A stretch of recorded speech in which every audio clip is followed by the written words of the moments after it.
de finance. J'ai oublié personne des membres de la faculté et d'autres peut-être qui vont nous suivre en ligne. Donc, c'est un plaisir de vous avoir. Merci pour votre temps et merci vraiment pour votre support et ce que vous croyez en l'UAJ, en la faculté de gestion et en nos jeunes. Et je vous laisse et je vous écoute et je prends des notes, M. Chouefati, parce que j'apprends de vous à chaque minute. Je ne peux pas faire pareil, mais j'essaie d'apprendre. Ok, très bien. Bon, ben, je vous remercie à tous d'être là.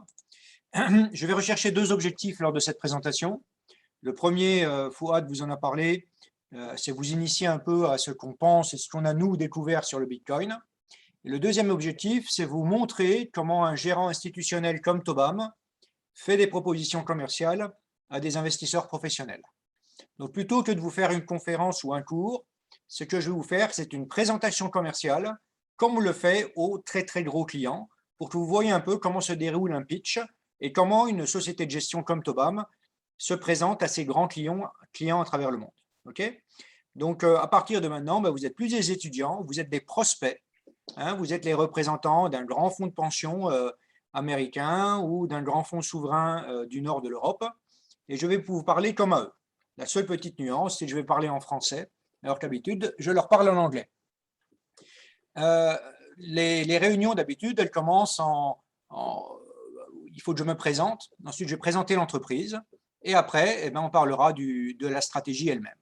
Donc moi-même, comme vous l'a dit Fouad, je suis plutôt un mathématicien de formation. J'ai fait toute ma carrière dans l'asset management. J'ai démarré au Crédit Lyonnais Asset Management en tant que stagiaire, tout de suite après avoir fini mes études. Et j'ai terminé Chief Executive Officer de Crédit Lyonnais Asset Management. J'en suis resté le directeur général pendant 3 ans après avoir été le responsable de la gestion. J'ai quitté le Lyonnais au début de la fusion entre le Crédit Lyonnais et le Crédit Agricole et je suis retourné à la recherche. Et après pas mal de recherches, j'ai découvert une formule mathématique et j'ai découvert un certain nombre de théorèmes de maths et j'ai créé la société Tobam autour de cette formule mathématique. Okay, ça, c'était en 2005. Aujourd'hui, on gère 10 milliards de dollars, on a 10 milliards de dollars sous gestion. On est une entreprise indépendante, ça veut dire que les actionnaires de Tobam, ce sont les salariés de Tobam. Donc moi-même, je suis actionnaire majoritaire, mais chacun des salariés de Tobam est actionnaire, il n'y a pas d'exception. Quand vous rentrez chez Tobam, vous avez 6 mois de période d'essai, à la fin de la période d'essai, soit vous quittez l'entreprise, soit vous devenez actionnaire. On a également un actionnaire institutionnel qui est Amundi, on en avait deux. On avait CalPERS, CalPERS c'est le plus gros fonds de pension américain. CalPERS avait 20% de notre capital et on les a rachetés progressivement sur 10 ans.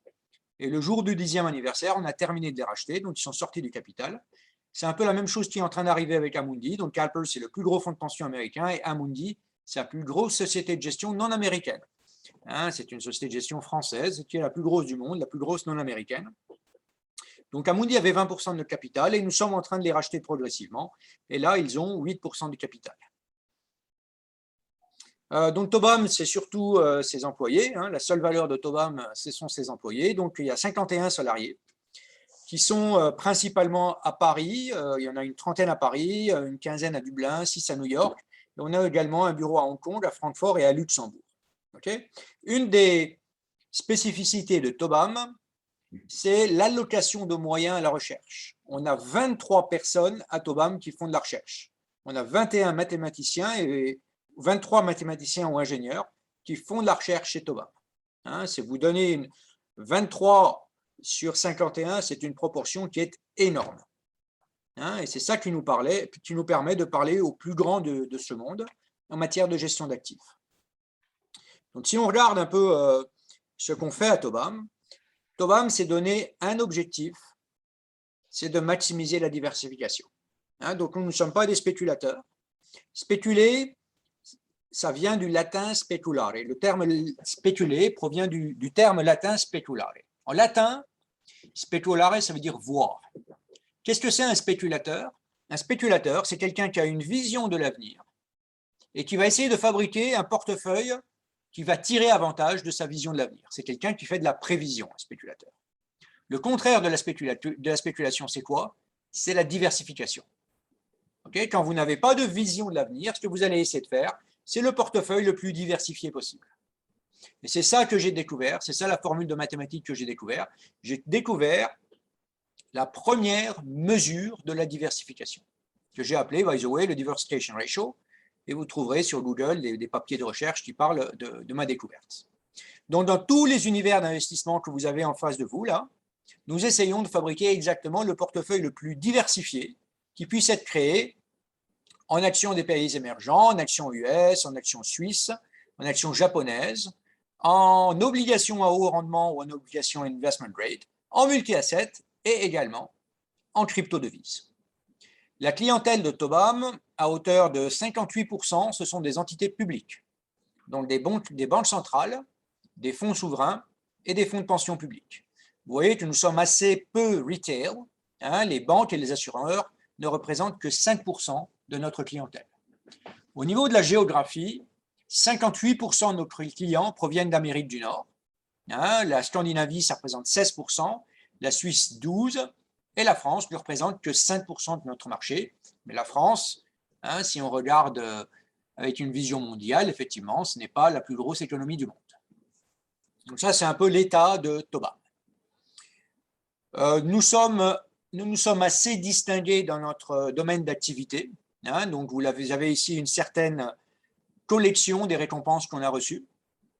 Hein, il y en a quelques-unes dont je suis particulièrement fier. Hein, on a été, par exemple, élu Most Sustainable Company in the Investment Industry. Nous sommes la société de gestion la plus durable du monde. On a aussi été récompensé avec la Profit for Non-Profit Award. Ça veut dire que nous sommes la société de gestion financière la plus philanthropique du monde. Okay? On a aussi eu d'autres belles récompenses qui sont plus techniques, hein, comme vous les voyez à l'écran.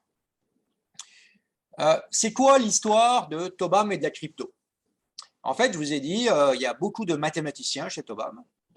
Et dès 2013, un certain nombre de ces mathématiciens ont commencé à s'intéresser à un nouvel objet mathématique, hein, qui venait d'être créé, enfin qui avait été créé il n'y a pas très longtemps, c'est le Bitcoin. Donc les premiers Bitcoins qui ont été créés par des salariés, qui ont été achetés par des salariés de Tobam, c'était en 2013. Hein. Au bout de quelques mois, moi, je me suis rendu compte que ce n'était pas un ou deux salariés, c'était un certain nombre de salariés.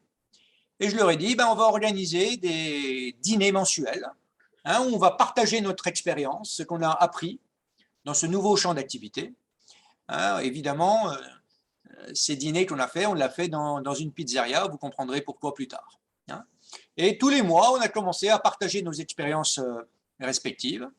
Et en 2016, lors d'un de ces dîners, j'ai dit à mes salariés et associés, il y a quand même une caractéristique du Bitcoin qui s'améliore année après année, c'est sa liquidité. Entre 2013 et 2016, la liquidité du Bitcoin a été augmentée d'un facteur de 1000, pas de 1000%, mais de 100 000%. Et je leur ai dit, si cette liquidité elle continue à s'améliorer comme ça, il viendra un jour où même les clients de Tobam, qui sont des mastodontes, même ces clients-là vont pouvoir commencer à s'intéresser aux cryptos. Et c'est comme ça que j'ai décidé de former le Crypto Research Project, donc une équipe de recherche dédiée à la crypto. Et donc depuis 2016, on a à Tobam des gens dont c'est une équipe qui, by the way, est dirigée par un jeune polytechnicien libanais. Hein, on a une équipe de recherche qui se spécialise dans la crypto. La première mission que j'ai donnée à cette équipe de recherche, c'était d'écrire une thèse d'investissement sur le Bitcoin. Et c'est ça que je vais avoir l'honneur de vous présenter. C'est la thèse d'investissement de Tobam sur le Bitcoin. Au bout de quelques mois de recherche et de travail, on a réussi à écrire une thèse d'investissement qu'on a été présentée à l'autorité des marchés financiers, au régulateur français. Et après une discussion extrêmement constructive avec le régulateur français, le régulateur nous a autorisé à lancer le premier fonds ouvert investi en Bitcoin au monde. C'était en novembre 2017. Et à l'époque, on était vraiment les premiers. Et en fait, on était les premiers, nous sommes restés les seuls pendant presque 4 ans. Le deuxième fonds ouvert investi en Bitcoin au monde, c'est un fonds canadien qui a été lancé il y a 3 ou 4 mois. Donc, on a vraiment un savoir-faire qui, dans le monde de la gestion d'actifs, est assez unique. Ensuite, évidemment, on a continué à travailler. Vous verrez ici, par exemple, ça c'est moi en train d'intervenir devant la Commission des finances à l'Assemblée nationale française. L'Assemblée nationale m'a invité à présenter aux députés qu'est-ce que c'était que le Bitcoin et quel était l'intérêt du Bitcoin, et ensuite à répondre à leurs questions. Là, vous avez une mine de Bitcoin qu'on a construite. On l'a construit à Ain Saadé, suite à un partenariat qu'on a fait, non pas avec la faculté de gestion de l'USJ, mais avec le ZIB. Donc, on a fait un petit partenariat avec le ZIB et on a pris des élèves ingénieurs de l'EZIB qui nous ont aidés à fabriquer une mine de carbone, une mine de Bitcoin zéro carbone à Ain Saadé. Et on a continué, évidemment, à faire de la recherche. Tobam, je vous l'ai dit, est une société qui fait très attention au développement durable. Vous savez qu'il y a une menace sur le développement durable, c'est les émissions de gaz carbonique. On a décidé à Tobam que toutes les émissions de gaz carbonique de l'entreprise seraient neutralisées en carbone.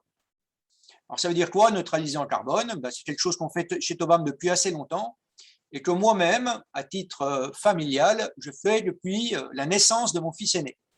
Mon fils aîné est né en 1997 et tous les ans, je calcule l'empreinte carbone de ma famille et je plante, la plupart du temps au Liban, les arbres qui sont nécessaires à recapturer le gaz carbonique que ma famille a émis.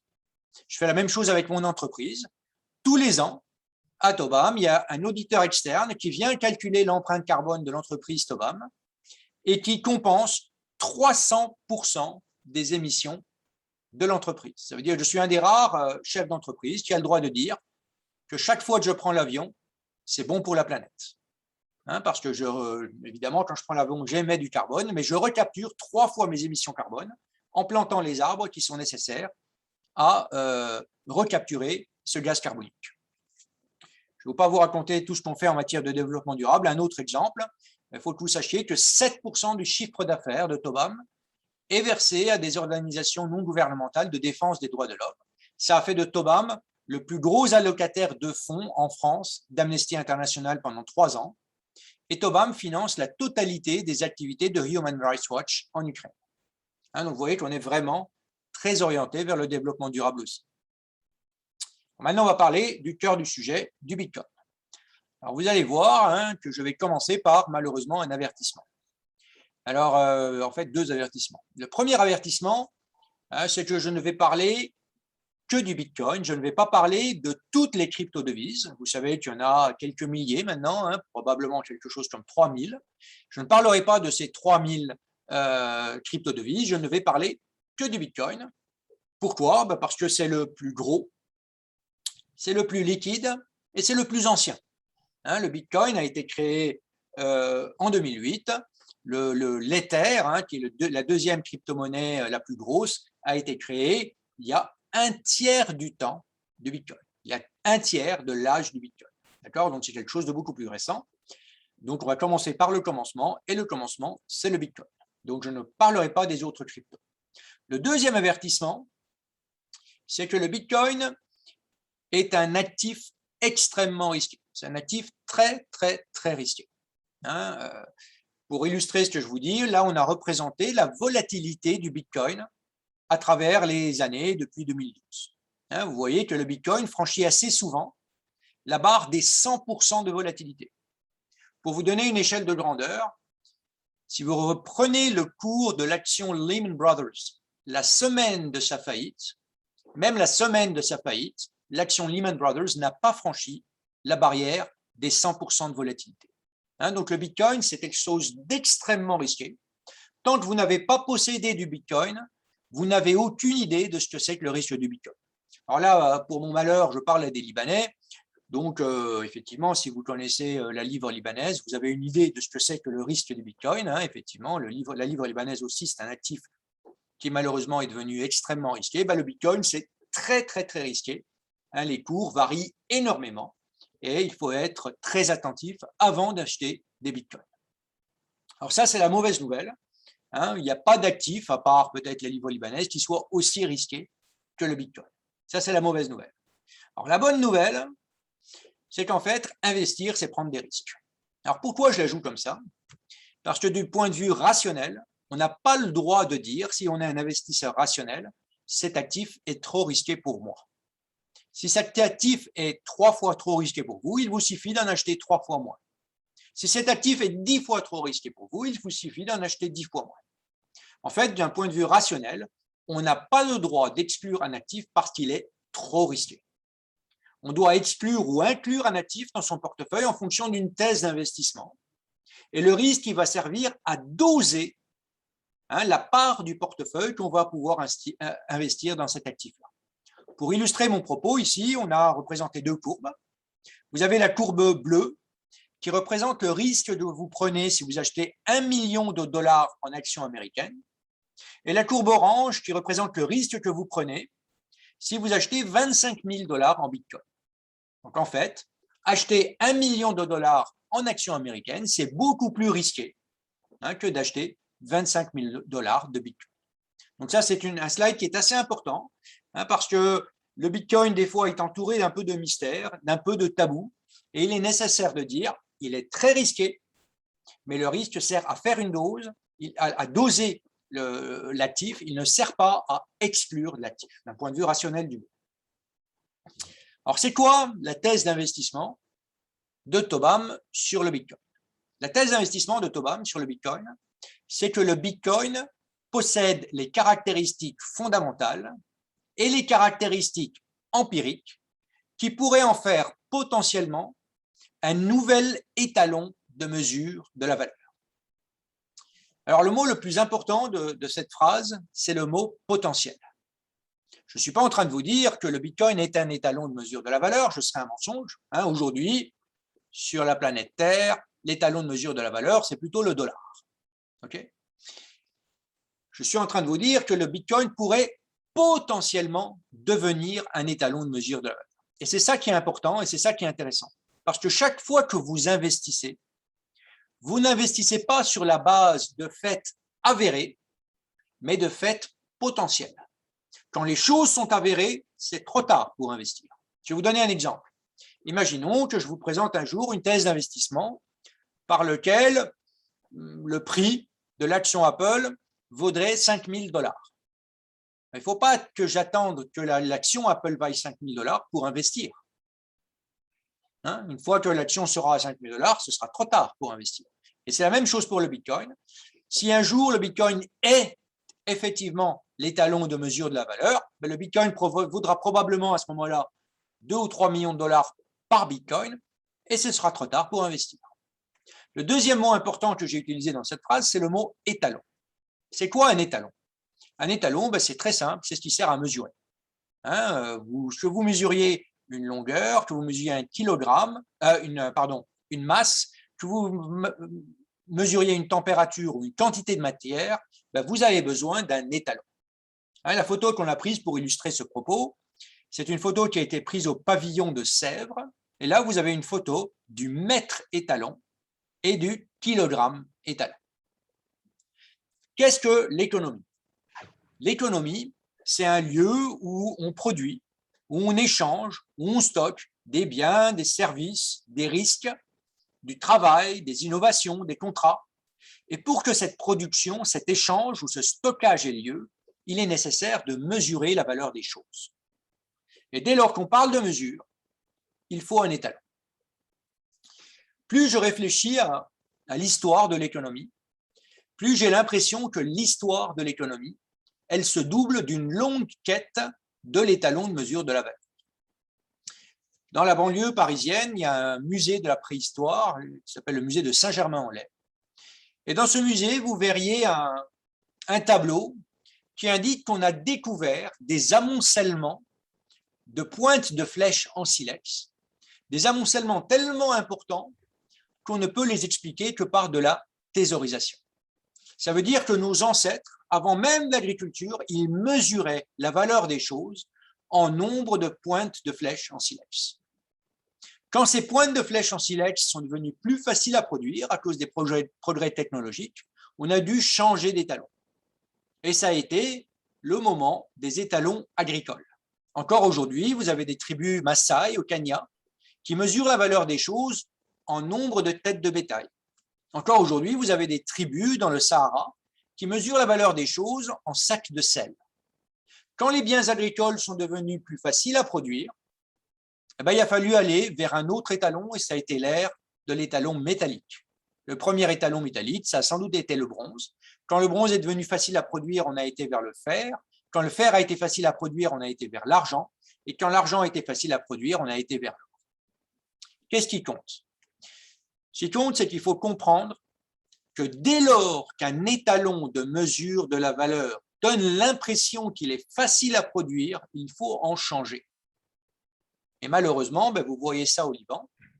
Dès lors qu'un étalon, par exemple la livre libanaise, donne l'impression qu'il est produit de manière trop abondante, cet étalon se déprécie. Et il faut changer d'étalon. Et ce qu'on est en train d'assister, ce à quoi on assistait au Liban à la fin des années 80, c'est une dollarisation de l'économie. Un autre étalon, un nouvel étalon, le dollar, qui a pris le relais de l'étalon livre libanaise. Et ce qu'on observe au Liban de manière paroxysmique, évidemment, on l'observe dans toute l'histoire de l'humanité. Dès lors qu'un étalon de mesure de la valeur, que ce soit les poinches de flèche en silex, que ce soit les biens agricoles, que ce soit les biens métalliques, dès lors qu'ils donnent l'impression qu'ils peuvent être produits en très très grande quantité sans coût, ils ont tendance à se déprécier et à disparaître. Alors, quelles sont ces propriétés du Bitcoin? Alors, chaque fois qu'on vous pose une question sur le Bitcoin, il y a une manière assez simple de répondre à la question. Elle consiste à remplacer dans la question le mot Bitcoin par le mot or. Et dans 99% des cas, la réponse qui est valable pour l'or, elle est valable aussi pour le Bitcoin. C'est un truc que l'on va utiliser assez souvent dans la présentation. Alors, quelles sont ces qualités fondamentales qui confèrent au Bitcoin sa qualité d'étalon de mesure de la valeur potentielle? Le Bitcoin n'est pas altérable, il ne se dégrade pas dans le temps, il n'est pas falsifiable, il est difficile à saisir, il n'est pas manipulé par une autorité centrale, il n'est pas inflationniste et il est échangeable. Les trois premières qualités, le fait que le Bitcoin est inaltérable, non falsifiable et difficile à saisir, lui sont données par une technologie qu'on appelle la technologie de la blockchain. Alors, qu'est-ce que c'est que la blockchain en une minute? Pour imaginer ce que c'est que la blockchain, vous devez imaginer une immense planète. Une planète qui n'a pas la taille de la Terre, ni la taille de Jupiter, mais une planète qui a la taille de la Voie lactée. C'est une énorme planète. Et dans cette énorme planète, vous allez devoir remplacer chacun des atomes de la planète par un coffre-fort. Et chacun de ces coffres-forts, vous avez deux moyens d'y accéder. Soit vous possédez la clé publique. Si vous avez la clé publique d'un coffre-fort, vous allez pouvoir ouvrir une petite fenêtre et regarder combien de bitcoins il y a dans le coffre-fort. Vous allez aussi pouvoir ouvrir la fenêtre pour y glisser d'autres bitcoins. Si vous avez la clé privée, vous allez pouvoir ouvrir la porte du coffre-fort, vous saisir des bitcoins qui sont dans le coffre-fort pour les mettre dans d'autres coffres-forts. Pour que cette immense planète fonctionne dans des conditions de sécurité parfaites, il est nécessaire qu'elle ait à sa disposition de la puissance de calcul. Pour motiver les gens à prêter leur puissance de calcul à la blockchain, ces gens-là, on les appelle des mineurs, l'inventeur du Bitcoin, un certain Satoshi Nakamoto, donc ça c'est un faux nom, personne ne sait qui est l'inventeur du Bitcoin, l'inventeur du Bitcoin a imaginé un principe de loterie. Il a imaginé que toutes les 10 minutes, quelqu'un, un mineur, soit tiré au hasard et qu'il reçoive un nombre fixe de Bitcoin. Donc, quand le Bitcoin a été créé, effectivement, en 2009, au bout de 10 minutes, il y a eu un tirage au sort et quelqu'un, un mineur, a reçu 50 Bitcoins. Pendant les 10 minutes suivantes, quelqu'un d'autre a reçu 50 Bitcoins. Pendant les 10 minutes suivantes, quelqu'un d'autre a reçu 50 Bitcoins. Et ainsi de suite pendant 4 ans. Parce que tous les 4 ans, il se passe un événement qui est que la récompense est divisée par 2. Donc, ça a été 50, 50, 50, 50 pendant 4 ans. Puis, ça a été 25, 25, 25, 25 pendant 4 ans. Puis, ça a été 12,5, 12,5, 12,5 pendant 4 ans. Et depuis l'année dernière, toutes les 10 minutes, un mineur reçoit 6,25 bitcoins. Cette suite de nombres, 50, 25, 12,5, 6,25, etc., ça s'appelle une suite géométrique. Si vous additionnez tous les bitcoins qui sont créés, la somme d'une suite géométrique s'appelle une série géométrique. Et une série géométrique dont la raison est inférieure à 1, en l'occurrence là elle est égale à 0,5, parce qu'on divise par 2, n'est-ce pas? Une série géométrique dont la raison est inférieure à 1, c'est une série géométrique qui converge. Ça veut dire que la somme, elle va aller vers une limite. Et si vous calculez la limite, vous allez tomber sur 21 millions de bitcoins. Et c'est ça l'invention extraordinaire de Satoshi Nakamoto. Qu'est-ce qu'il y a d'extraordinaire là-dedans? C'est que dans toute l'histoire de l'humanité, on a sans arrêt inventé des monnaies, mais sans arrêt, on a inventé des monnaies dont la masse monétaire pouvait croître indéfiniment. Et Satoshi Nakamoto a inventé la première monnaie à masse monétaire constante. Il y en a 21 millions et il n'y en aura jamais plus que 21 millions. Et la grande qualité de ça, c'est qu'avec ça, vous vous êtes débarrassé de l'inflation. Comme je vous l'ai dit, Satoshi Nakamoto, c'est un inconnu. Personne ne le connaît. Moi, j'ai la prétention d'avoir identifié ces deux pères. Le premier père de Satoshi Nakamoto, c'est un prix Nobel d'économie qui s'appelle Friedrich Hayek. Friedrich Hayek a eu un prix Nobel d'économie et il a écrit un bouquin en 1975. Le bouquin a 2 titres. Un titre en anglais, c'est Denationalization of Money, et un titre en français, c'est Pour une libre concurrence, ou bien pour une vraie concurrence des monnaies. C'est un petit bouquin qui fait 150 pages, où il n'y a pas une seule formule de maths, et c'est un bouquin qui relate l'histoire de la monnaie. Si un jour j'ai la chance de vous recevoir dans mon bureau, sans doute que je vous offrirai un exemplaire de ce bouquin, parce que j'ai l'habitude d'offrir un exemplaire de ce bouquin à tous mes visiteurs. Et très souvent, on me dit, j'ai lu ça en une nuit. C'est un bouquin qui est palpitant. Quelle est la thèse de Friedrich Hayek dans ce bouquin? La thèse de Friedrich Hayek, c'est que dès lors qu'un groupe de personnes bénéficie du monopole de l'émission monétaire, un jour ou l'autre, il en abuse. Alors, vous êtes Libanais à nouveau, et moi aussi, oui, mais enfin, vous êtes au Liban, vous voyez de quoi je parle.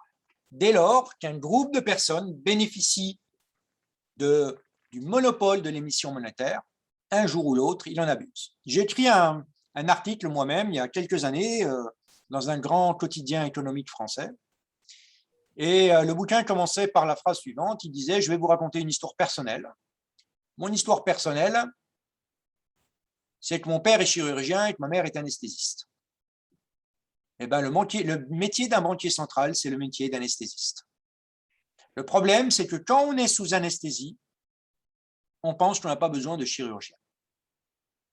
Quand on s'est habitué à la vie facile des paradis artificiels de la création monétaire, on ne met pas en place les réformes qui sont nécessaires. Je pense que le pape Jean-Paul II, vous le savez, disait « le Liban est un message ». Le Liban est une belle illustration de ça. Les réformes étaient évidentes, mais comme on vivait dans le paradis artificiel de la création monétaire, on n'a pas mis en place les réformes. Il y a aussi d'autres causes qui sont politiques, mais je ne vais pas rentrer dans ce genre de détails. Ça, c'est le premier père de Satoshi Nakamoto. Le deuxième père de Satoshi Nakamoto, c'est un certain moine anglais, un moine franciscain, qui s'appelle Guillaume d'Occam. Donc là, vous avez Guillaume d'Occam. C'est un moine franciscain qui a inspiré un personnage de cinéma Je ne sais pas si vous vous rappelez du Nom de la rose, mais vous êtes sans doute trop jeune pour avoir vu le Nom de la rose. Je vous le conseille, c'est un film que je vous conseille. Donc, Guillaume de Cannes, c'est un moine franciscain du XIIe siècle qui a inventé ce que les anglo-saxons appellent Occam's razor, le rasoir d'Occam, et ce que les Français appellent le principe de parcimonie. Le principe de parcimonie, c'est un principe philosophique qui veut qu'entre deux solutions, il faut toujours choisir la plus simple. Je vais vous donner un exemple. Si votre problème, c'est de vous asseoir, il faut que vous inventiez la chaise et pas la Mercedes-Benz. On peut s'asseoir dans une Mercedes-Benz, mais la solution effective au problème de s'asseoir, c'est la chaise. Et en fait, Friedrich Hayek dit il faut laisser les monnaies se faire concurrence pour que les monnaies bien gérées survivent plus facilement. Mais il dit, je ne sais pas gérer la masse monétaire. Il faut que ce soit la concurrence qui décide quelle est la gestion de la masse monétaire qui sera supérieure. Et Guillaume d'Occam vient simplifier ça en disant, la manière la plus simple de gérer une masse monétaire, c'est de s'organiser pour qu'elle soit constante. Donc, je vous ai parlé de certains étalons de mesure de la masse monétaire. Je vous ai parlé de la livre libanaise, mais il y a d'autres étalons de mesure de la valeur sur la planète. Il y a par exemple le dollar. Alors, vous savez que le dollar est très inflationniste. Au cours du XXe siècle et jusqu'en 2008, on a créé à peu près 5,6% de dollars supplémentaires tous les ans. Depuis 2008, on a créé 20% de dollars supplémentaires tous les ans. On est en train de commencer à voir les conséquences de cette création monétaire, et vous avez sans doute entendu parler du retour de l'inflation dans le monde occidental. Quel est l'ancêtre du dollar? L'ancêtre du dollar, c'est le denarius romain. Le denarius, c'est la devise de l'Empire romain. Quand le denarius a été créé, et pour plusieurs siècles, dans chaque pièce de denarius, il y avait 4 grammes d'argent. Et pendant des siècles et des siècles, il y a eu 4 grammes d'argent dans chaque pièce de denarius. Puis un jour, les Romains ont dit, après tout, nous sommes l'Empire romain, après tout, c'est le denarius, on n'a peut-être pas besoin d'inclure autant d'argent dans chaque pièce. Et ils ont commencé à réduire le grammage d'argent dans chaque pièce. Vers la fin de l'Empire romain, il y avait 0,1 gramme d'argent dans chaque pièce. C'est un peu l'histoire de la livre libanaise. Au début, il y avait une réserve en or et en face, il y avait de la livre libanaise. Et en fait, la réserve en or est restée constante et la masse monétaire en circulation a augmenté, en étant gagée sur des biens de beaucoup moins de valeur que l'or. L'or lui-même est inflationniste. Pourquoi? Pour 2 raisons. D'abord à cause de la technologie. Il faut savoir que grâce à la technologie, les mines d'or sont de plus en plus productives. Et la productivité des mines d'or augmente à peu près de 2% tous les ans. Mais il y a un autre phénomène aussi qui fait que l'or est inflationniste, c'est que depuis le début de l'humanité, on a à peu près enlevé 190 000 tonnes d'or du sous-sol terrestre. Et on sait qu'il y a à peu près 6 fois 10 à la puissance 15 tonnes d'or dans le sous-sol. Ça veut dire que pour l'instant, l'humanité a extrait 0,000000003% de l'or présent dans le sous-sol. Et by the way, il y a beaucoup d'or sur la planète Mars, il y a beaucoup d'or sur la Lune. On ne trouvera jamais un Bitcoin sur Mars ou sur la Lune. Le 6e élément, c'est que le Bitcoin est très échangeable, mais je ne vais pas trop m'appesantir là-dessus, vous le savez.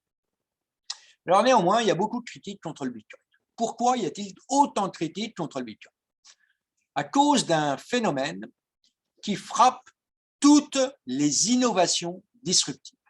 Dès qu'une innovation est disruptive, elle est très fortement critiquée. Et il y a une personne qui a découvert pourquoi elle était fortement critiquée. C'est une psychiatre américaine qui s'appelle Kubler-Ross. Kubler-Ross, en fait, elle a beaucoup étudié les phénomènes de deuil. Et elle s'est aperçue que l'être humain, dès lors qu'il avait un deuil, il devait passer par plusieurs des étapes dans son deuil. D'abord, on est choqué, puis après, on vit dans le déni, après, on est en colère, on déprime, on apprend à vivre avec, on décide de vivre avec et on accepte finalement le deuil. Et en fait, quand il y a une innovation disruptive, il est nécessaire de faire son deuil du monde d'avant. Et chaque grande innovation a eu affaire à ce genre de cycle de Kubler-Ross. Quand on a inventé l'automobile, eh ben, ça a réagi comme ça. Quand on a inventé les téléphones portables, ça a réagi comme ça. Quand on a inventé les personal computers, ça a réagi comme ça. Et à chaque fois, il y a eu une étape de la colère où on attaque l'innovation sans pourtant avoir de véritables raisons de l'attaquer. Par exemple, moi je me rappelle très bien, quand on a inventé les premiers téléphones portables, on nous a dit bon, on aura tous des cancers dans le cerveau au bout de 10 ans. Total, ça fait 20 ans que les téléphones portables existent et que le taux de cancer du cerveau n'a pas massivement augmenté. C'est la même chose pour le Bitcoin. Dès lors que c'est une innovation disruptive, il va être fortement attaqué. Il est attaqué à cause de 4 raisons. La première, il est attaqué par des moteurs qui sont dus à la passion et à l'idéologie. Ça, malheureusement, je n'y répondrai pas à ces critiques-là. Il est critiqué à cause de conflits d'intérêts. Ça, je n'y répondrai pas non plus. Il est critiqué à cause de l'ignorance. Ça, j'essaye d'y répondre. Mais il est aussi critiqué de manière tout à fait raisonnable. Il y a des critiques sur le Bitcoin qui sont tout à fait raisonnables. Alors, je vais vous dire un truc. Moi, ça fait des années que je fréquente le Bitcoin et je n'ai jamais entendu une seule critique raisonnable contre le Bitcoin qui ne trouve sa réponse dans le développement d'un système financier entre la blockchain et les preneurs de risques. Je vais vous donner quelques exemples. D'ailleurs, c'est comme l'or. Aujourd'hui, si vous êtes dans le monde occidental et que vous voulez exposer votre portefeuille à l'or, vous n'allez pas acheter des lingots d'or. Vous allez acheter des fonds qui eux-mêmes sont investis en or. Donc, vous voyez qu'il y a un système financier qui s'est interposé entre la matière première, les lingots d'or, ou la blockchain dans le cas du Bitcoin, et le preneur de risque, celui qui effectivement veut prendre le risque de l'or ou veut prendre le risque du Bitcoin. Et c'est ce système financier-là qui résout en fait toutes les critiques contre le Bitcoin. Une critique qui est assez souvent émise contre le Bitcoin, c'est cette histoire de blocs qui ont lieu toutes les 10 minutes. Et les gens disent, mais ouais, mais s'il faut attendre 10 minutes pour qu'une transaction soit confirmée, c'est beaucoup trop long. Effectivement, sauf qu'aujourd'hui, les transactions ne se passent pas sur la blockchain. Elles se font dans des exchanges, dans des plateformes ou dans des exchanges. Et en fait, des transactions, là, vous avez un exemple de plateforme. Donc, vous avez une petite plateforme européenne et vous voyez que si vous prenez une fréquence de 1 minute, il y a des transactions qui ont lieu exactement à tout moment. Et vous voyez qu'il n'y a pas besoin d'attendre 10 minutes pour une confirmation. Pourquoi?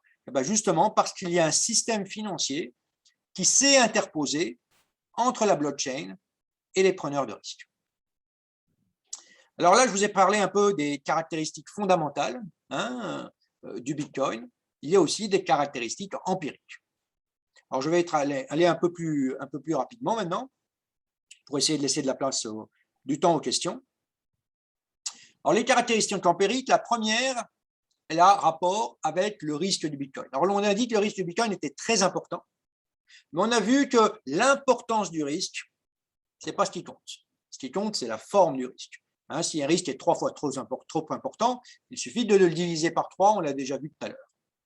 En fait, si vous regardez la forme du risque du Bitcoin, il n'y a pas aujourd'hui des actifs qui soient plus log normaux que le Bitcoin. Donc, le Bitcoin a un risque qui est de nature complètement conventionnelle. Et ça, c'est une bonne nouvelle.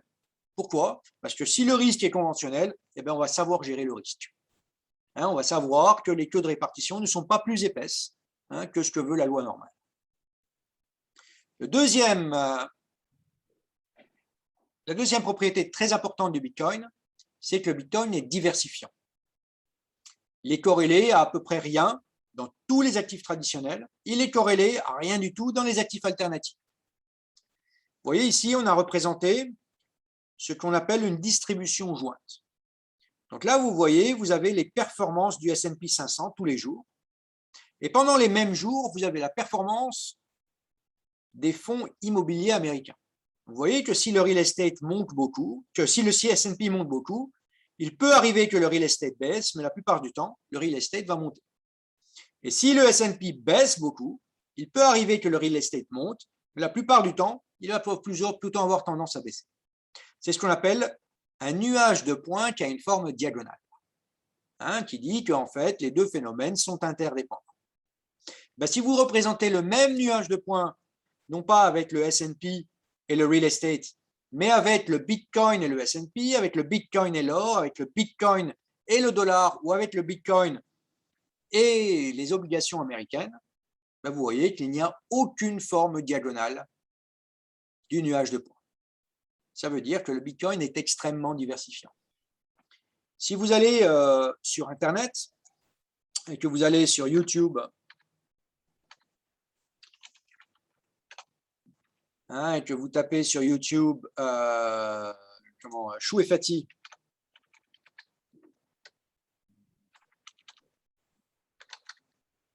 Assemblée nationale, vous allez voir là mon audition à l'Assemblée nationale, donc ça commence au bout d'1 heure, parce qu'au début c'était la première partie, c'était la Banque de France qui intervenait, donc ça c'est les dirigeants de la Banque de France, et ensuite c'est moi. Voilà, là vous avez moi. Et là je réponds donc aux questions de l'Assemblée nationale et de la Commission des finances sur le Bitcoin. Et à un moment donné, le rapporteur de la Commission des finances me pose la question suivante, il me dit le Bitcoin, c'est quand même extrêmement risqué. Quel est votre commentaire? Alors moi, je leur ai dit, le Bitcoin, c'est très simple, vous avez raison, c'est très risqué, c'est comme le chlore. Le chlore, c'est un gaz de combat, c'est très dangereux. Mais si vous mettez 3 gouttes de chlore dans un verre d'eau, vous aurez de l'eau potable. Le Bitcoin, c'est la même chose. Si vous le prenez tout seul, c'est extrêmement risqué. Mais si vous mettez à peu près 2% de Bitcoin dans un portefeuille bien diversifié, vous allez augmenter cette diversification et donc vous allez diminuer son risque.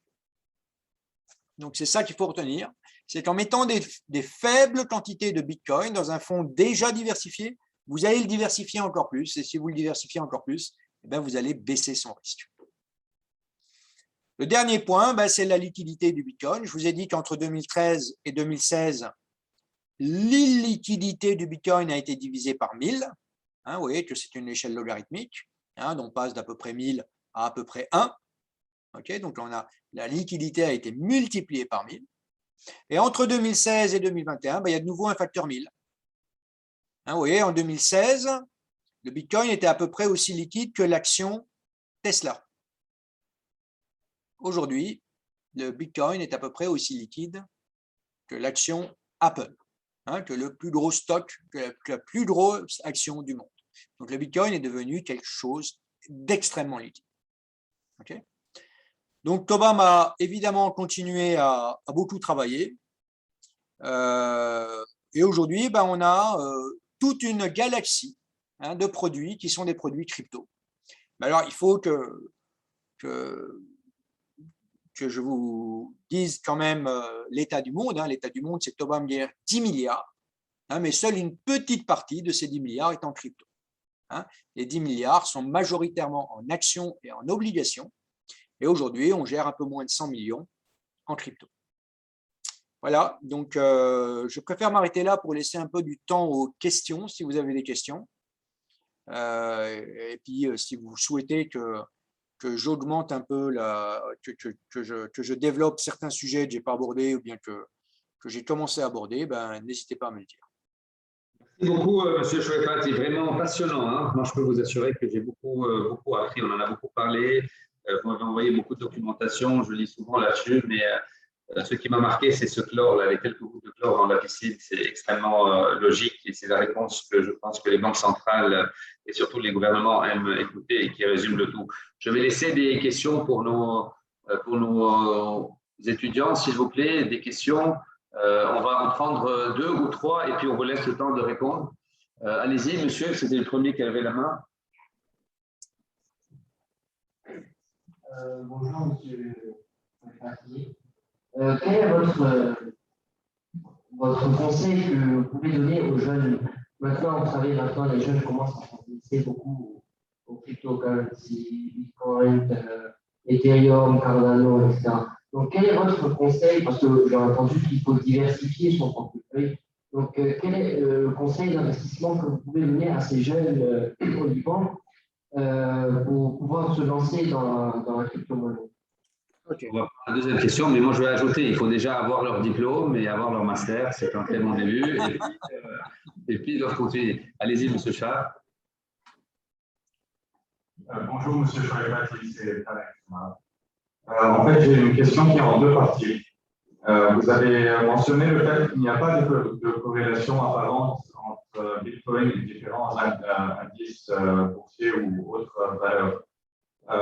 Or, d'après ce que j'ai peut-être pu observer, c'est que de manière générale, quand l'économie mondiale ou alors les marchés financiers sont plutôt en bonne santé, on va dire qu'il y a certaines corrélations avec le Bitcoin qui monte, alors que quand il y a une dépression, à ce moment-là aussi il y a une chute relative du Bitcoin qui, selon les dernières mesures, on va dire, commence à se dissocier de manière plus claire. Mais quels sont pour vous les facteurs, on va dire, macroéconomiques qui sont susceptibles de vraiment influencer le marché des cryptocurrencies, comme par exemple l'a fait peut-être la pandémie? OK. Merci. Radi. Allez, on prend une troisième et on vous laisse répondre. Allez-y, monsieur Radi. Vu que toutes les cryptocurrencies sont américaines et que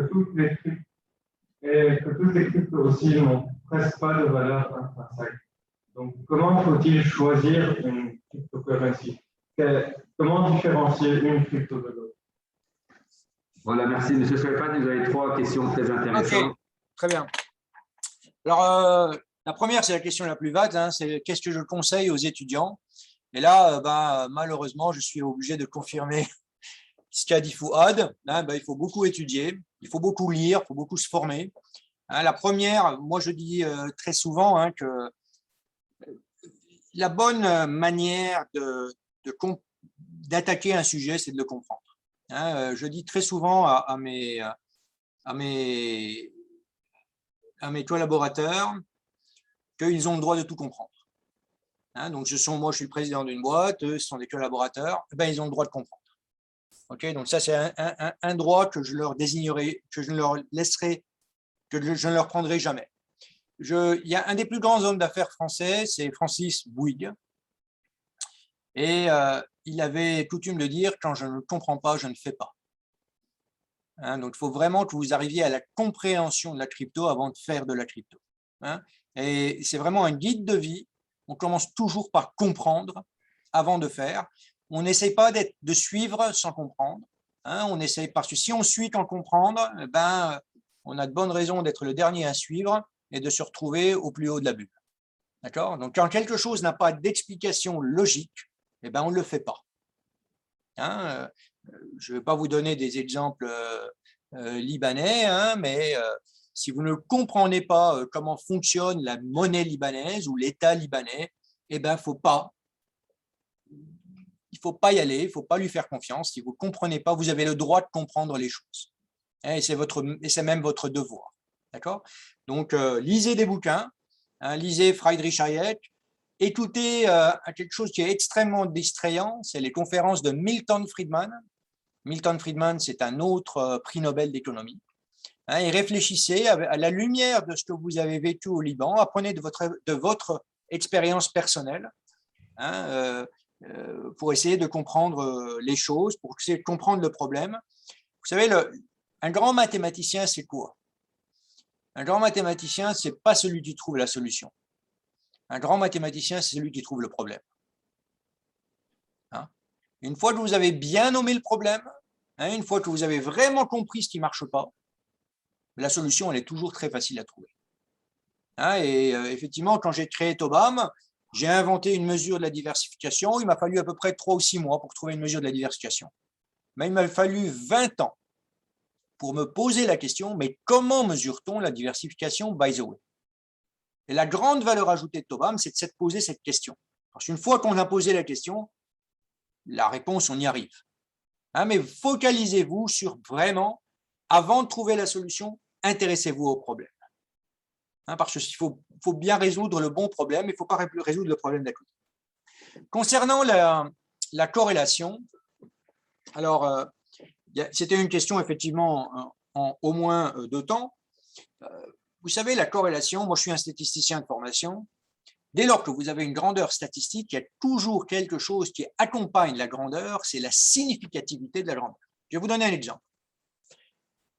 Fouad et moi, on va se voir samedi et on va s'amuser à tirer à pile ou face.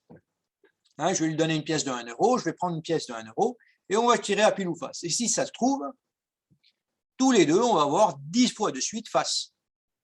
Moi, je vais avoir 10 fois de suite face et lui aussi, il va avoir 10 fois de suite face. Bah là, la corrélation, elle sera de combien? Elle sera exactement de 1.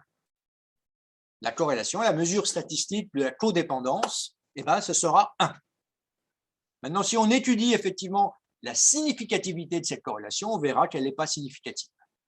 Mais en fait, c'est ça.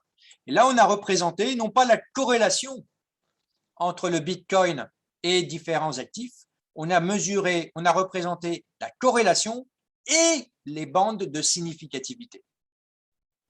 Et on voit que la corrélation du Bitcoin n'est jamais significativement non nulle. Le Bitcoin est non significativement avec une corrélation de 0 à tous les autres actifs. Alors, sur le long terme, on va commencer à imaginer qu'il y a quand même des corrélations. Le grand driver macro, parce que vous avez parlé de macroéconomie, cher monsieur, le grand driver macroéconomique du Bitcoin, c'est évidemment l'inflation. Donc, on peut s'imaginer qu'effectivement, s'il y a beaucoup d'inflation, beaucoup d'anticipation d'inflation, le Bitcoin va monter. Moi, personnellement, je me pose une autre question. Est-ce que quand il y a inflation, est-ce qu'il y a de l'inflation, ce n'est pas plutôt le dollar qui baisse? Alors, effectivement, il y a une corrélation entre l'inflation et le Bitcoin, mais je me demande si l'inflation n'est pas une mesure de la valeur d'achat du dollar, et si ce n'est pas finalement le dollar qui baisse quand l'inflation monte. La troisième question, elle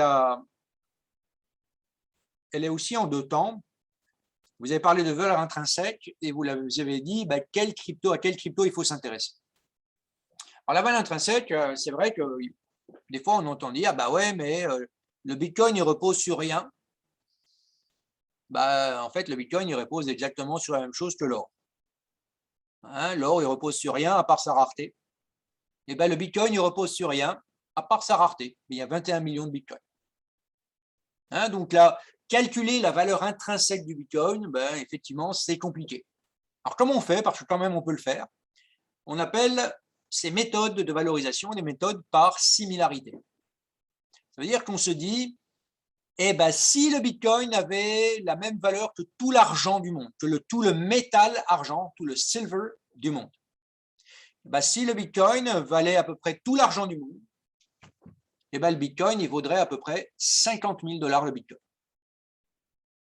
Ce qui est le prix à peu près d'aujourd'hui pour le Bitcoin. Donc aujourd'hui, le Bitcoin, il vaut à peu près tout le métal argent du monde. Si le Bitcoin devait valoir tout l'or du monde, le Bitcoin il serait sans doute assez proche d'1 million de dollars le Bitcoin. Si le Bitcoin devait valoir tous les dollars du monde, ce serait beaucoup, beaucoup plus. D'accord? Donc, on va valoriser le Bitcoin par similarité, parce qu'il n'a pas de valeur intrinsèque, comme l'or, qui n'a pas de valeur intrinsèque, comme, by the way, le dollar, qui n'a pas de valeur intrinsèque, et comme la livre libanaise, qui n'a pas de valeur intrinsèque. Ces actifs-là, ils sont valorisés quand ils n'ont pas de valeur intrinsèque en fonction de leur rareté. La livre libanaise, malheureusement, elle est de moins en moins rare, donc elle ne vaut plus rien. OK? Le dollar, on en imprime de plus en plus, donc sa valeur d'achat baisse, et le dollar, et puis le Bitcoin, il est en quantité limitée. Donc, effectivement, si tout le monde finit par en acheter, sans doute que son prix va monter. À quelle crypto s'intéresser? Alors, si la question c'est à quelle crypto s'intéresser, la réponse elle est très claire, il faut s'intéresser au Bitcoin, parce que c'est le point d'entrée. D'abord, on comprend bien le Bitcoin, et ensuite, on s'intéresse aux autres cryptos. D'accord? J'ai un peu en conclusion de mes présentations commerciales, j'ai ce graphe-là. qui représente un peu la vision de Tobam sur les cryptos en général. Hein, vous voyez, le Bitcoin et la crypto, ça a été inventé en 2008. La première transaction qui a été faite en Bitcoin, elle a été faite en 2010, hein, quand une certaine personne, un certain Laszlo, a acheté 2 bitcoins à 10 000, a acheté 2 pizzas à 10 000 bitcoins. Alors 10 000 bitcoins aujourd'hui, c'est 500 millions de dollars. Hein. Donc c'est effectivement les pizzas les plus chères du monde. C'est pour ça qu'à Tobam, on s'est amusé à faire nos réunions sur le bitcoin toujours dans une pizzeria. Hein, c'est une sorte de clin d'œil à Laszlo. En 2017, il y a plein d'autres cryptos qui ont commencé à naître. Hein, et le bitcoin a continué à grossir. Aujourd'hui, on dirait que parmi toutes ces bitcoins, toutes ces cryptos qui ont commencé à naître, il y a une branche qui a l'air de survivre, c'est ce qu'on appelle la branche DeFi. Donc la première chose, si vous voulez vous intéresser aux cryptos, il faut commencer par vous intéresser au bitcoin, ensuite vous vous intéresserez un peu plus à la DeFi, et rappelez-vous d'une seule chose, c'est que soit vous savez prévoir l'avenir, soit il faut que vous soyez diversifié. Rappelez-vous d'autres choses aussi, hein, c'est que le Bitcoin est extrêmement risqué, la DeFi c'est encore plus risqué que le Bitcoin, donc il faut être très prudent et il ne faut investir que ce que vous pouvez perdre. Là, ma réponse aux 3 questions. C'est clair. On prend encore 2 questions et on lève la séance. Pas les mêmes, sinon je reviens à vous, mais simplement je vais donner d'autres opportunités, mais je peux revenir s'il n'y en a pas d'autres. Mesdemoiselles, question? Il n'y en a pas, donc on revient aux 2 mêmes personnes qui aimeraient, alors M. Chab et c'est Hassan, c'est quoi votre prénom? Oui, Ahmed, voilà. Déjà, merci M. Choukati pour la réponse à la question précédente. J'ai une question qui concerne plutôt l'avenir, on va dire. Il y a énormément de résistance au niveau des régulations. On a vu que le SEC, notamment, s'attaque à pas mal de layer ones, ou alors de cryptocurrencies de manière générale.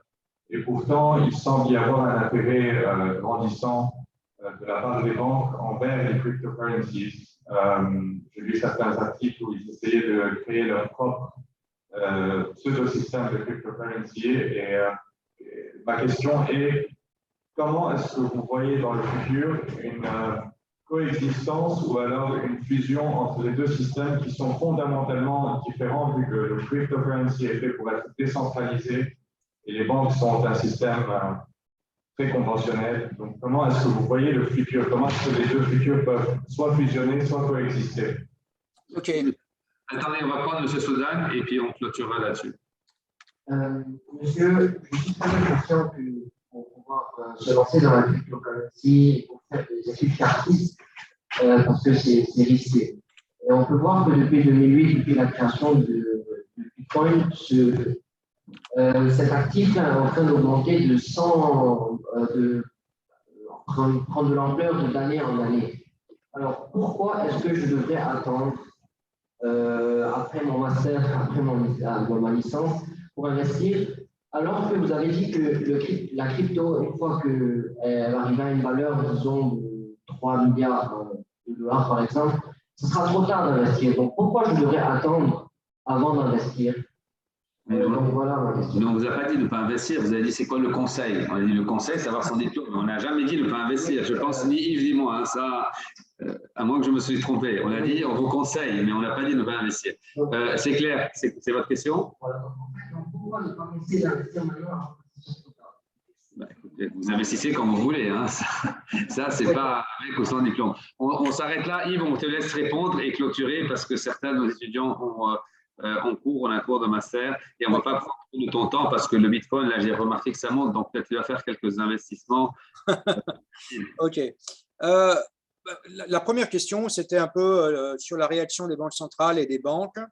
Est-ce que comment j'interprétais ça et comment je vois l'avenir du point de vue de la collaboration entre les banques centrales et la cryptosphère, si on veut dire. Donc, vous avez déjà dit un peu ce que je pensais. Hein. Je pense que je vous ai montré ce graphe-là. Je vous ai dit en Europe, on est là. Et je pense qu'en fait, aux États-Unis, on est plutôt là. La plus grande banque dépositaire au monde, c'est Bank of New York Mellon. Et la plus grande banque de dépositaires au monde a annoncé qu'au premier trimestre de 2022, tous ses clients auraient accès à la crypto à travers les logiciels actuels de la banque. Elle a annoncé qu'au deuxième trimestre de 2022, ce seraient tous ses clients dans le monde. Donc, vous voyez que Bank of New York Mellon, qui est la plus grosse banque dépositaire au monde, eh ben, elle est déjà par ici, dans le cycle de Kübler-Ross. C'est vrai qu'il y a des banques qui sont plus conservatrices que ça, et qu'en Europe, on est plutôt un peu en retard sur ce cycle-là, et qu'on est plutôt ici. Alors, il faut savoir que le premier fonds dans le monde investi en Bitcoin, il a été en France. La première plateforme, la plus ancienne plateforme du monde qui est encore en vie aujourd'hui, c'est une plateforme française. Et la plus grosse hardware wallet au monde, c'est Ledger, c'est une boîte française aussi. Donc la France a, par la qualité de ses ingénieurs, l'Allemagne aussi, réussi à être dans le coup en matière d'innovation, mais en matière d'adoption, les cycles de business sont plus longs en Europe. Et malheureusement, l'Europe et la France sont en train de prendre du retard. Il y a un petit clin d'œil ici sur votre question. Donc, vous vous rappelez, ça, c'est la vidéo tournée à l'Assemblée nationale. Il y a un comment dans YouTube que je trouve assez rigolo. C'est demander à la Banque de France son avis sur le Bitcoin. Je ne sais pas si vous arrivez à lire. Demander à la Banque de France son avis sur le Bitcoin, c'est comme demander à un vendeur de bougies son avis sur l'ampoule électrique.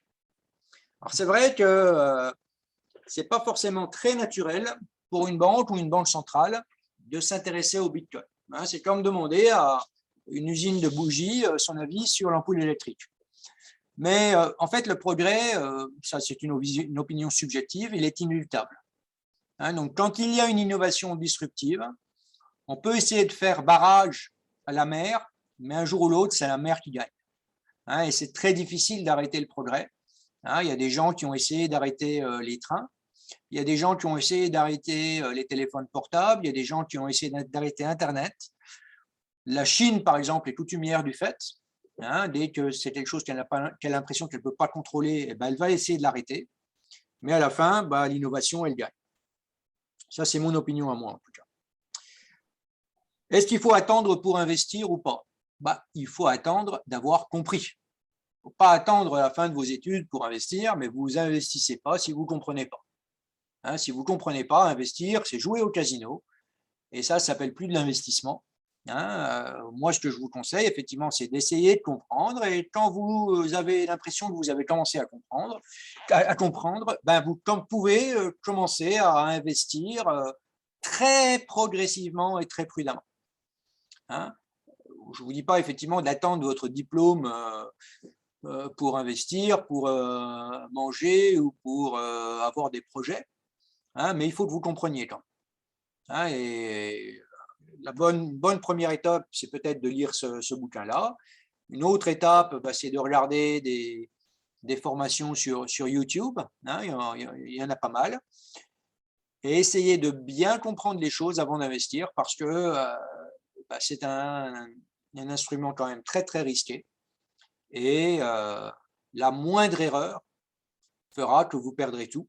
Retenez un peu l'allégorie du coffre-fort. Si vous perdez votre clé, le coffre-fort ne se rouvrira plus jamais parce que la blockchain est inviolable. Donc, si vous perdez votre clé, ce n'est plus votre argent. Il est perdu. D'accord? Donc, soyez très prudents. Réfléchissez à tous les problèmes avant de faire un premier pas et essayez de comprendre les choses avant d'investir. Bon, écoutez, ça ne lasse pas de vous écouter, M. Chouefati. Écoutez, merci beaucoup. D'abord, au nom de mes collègues, Dr Dabous, Dr Kordahi, Dr Laël Bourantoud et moi-même et de la faculté, on vous remercie vraiment beaucoup. Merci aussi à Caroline de l'administration, de l'organisation. Merci beaucoup. Et au nom de nos étudiants, on peut leur faire un grand bravo.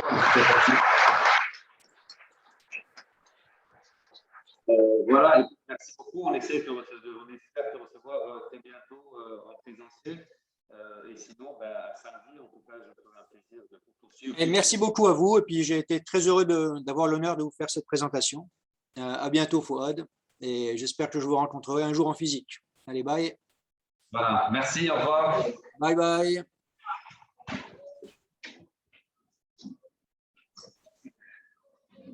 Bonne lunette.